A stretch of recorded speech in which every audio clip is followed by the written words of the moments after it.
Come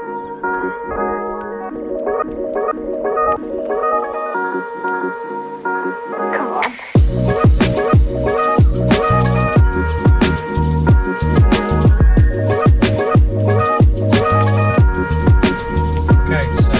Testing out the front-facing camera on the POCO X3 Pro for video. I'm in the car, so it'll be interesting to see how the front-facing camera copes with all the bumps in the road.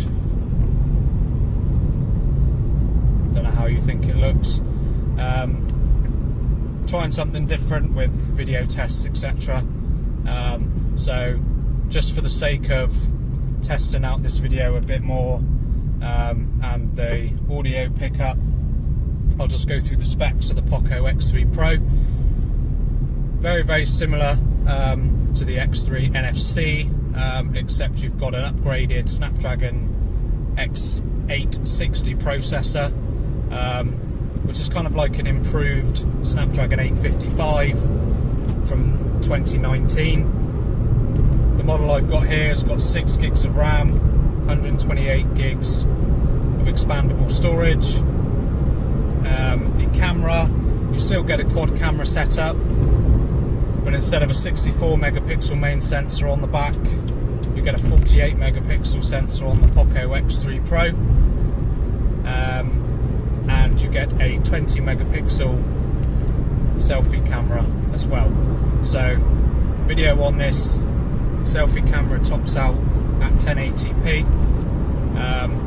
It's not stabilized, so like I said, we'll see what the video turns out like when it's played back.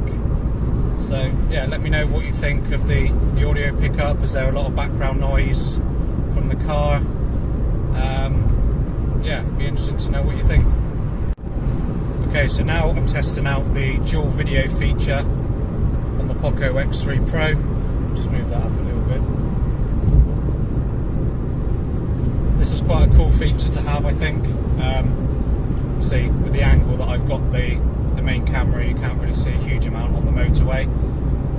But yeah, I mean, it's quite a good feature to have, I think.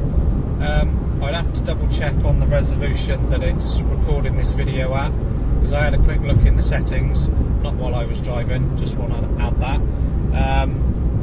And I couldn't see the settings that it is, so I'll try and find out, and I'll leave it in the comments or in the description or something like that. But yeah, again, let me know what you think on the audio quality of the video. It looks pretty good from here. So yeah, I mean, the main camera footage looks pretty stable. I mean, obviously on the motorway there's not too many bumps in the road. Selfie video looks a bit more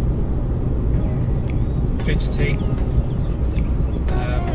but yeah, let me know what you think.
Okay, so I thought I'd just do a little time lapse of my drive to my usual spot, where I take videos and photos for various devices.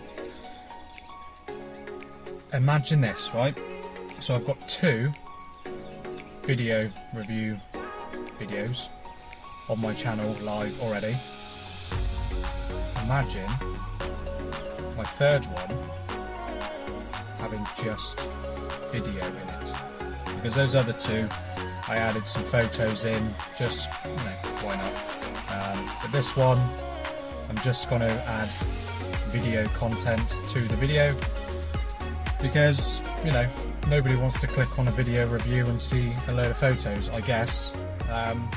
So we'll give that a go on the POCO X3 Pro.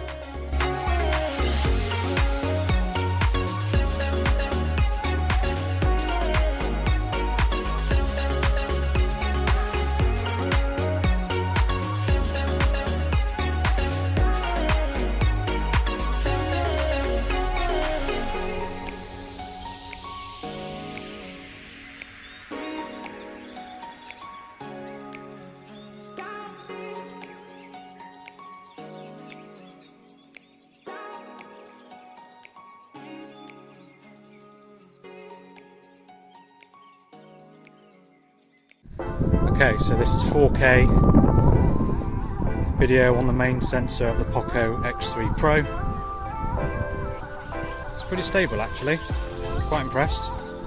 Obviously 4K quality, which is great, and on this 48 megapixel sensor makes it very good as well.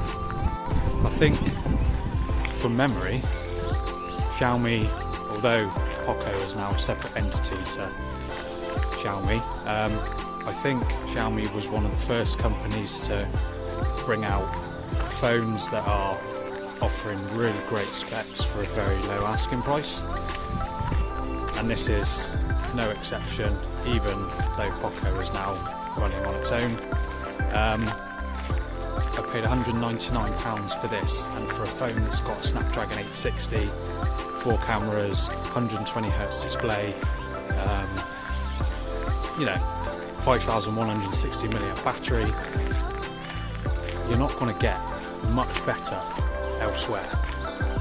Oppo obviously bring out some good handsets, ones that I've tested, and Motorola as well, but I think in terms of value for what you get in performance, screen, I think this is up there as one of the best. Just a quick test now of the video with the ultra wide. This tops out at 1080p at 30 frames per second. It's not bad. Obviously the resolution isn't going to be there like what you'll get on the main sensor. Smaller aperture as well, so it's going to be less detailed, and that coupled with the smaller amount of megapixels, it's not going to be as good. But to be fair, on a bright day like this, it's pretty respectable. Okay, so that was a pretty quick one. Got a bit of content. But one thing I'm curious, and it'd be interesting to know some of your guys' opinions down in the comments, is I've got this phone which has got these incredible specs. Now, aside from the camera, which clearly is not going to be as good as a flagship, what other reason might you spend £1,000 on a flagship phone? Because the more companies bring out smartphones like this, the more it makes me think to myself, well, why would anyone spend £1,000, £1,200 or dollars or whatever on a flagship smartphone? Obviously on here there's no wireless charging, but then when you've got 33 watt fast charging, I think it'll get this to almost 60% in half an hour. Do you need it? I mean, okay, I get some wireless charging is at 40 watt or 60 watts or whatever it is, but that's in a very expensive phone. It's not something that I necessarily need. I've got an iPhone 12. I've used wireless charging maybe half a dozen times, and if you've got a cheap phone like this, wireless charging isn't exactly something that you're necessarily going to expect. and you're really going to miss, because you're spending £200 on a phone with 33 watt charging. So why do you need wireless charging? So I'm blabbering a bit, so I'm curious. Let me know in the comments. Let me know what phones you guys are using. You know, do you have flagships? Are you someone that uses a budget smartphone? And your reasons for choosing one over the other. So, I mean, that's basically my camera review. Kind of more of a real world test type thing, which I'm going to try and do a bit more of. So let me know what you think in the comments. I hope you enjoyed it. Thank you for watching. I'll see you in the next one.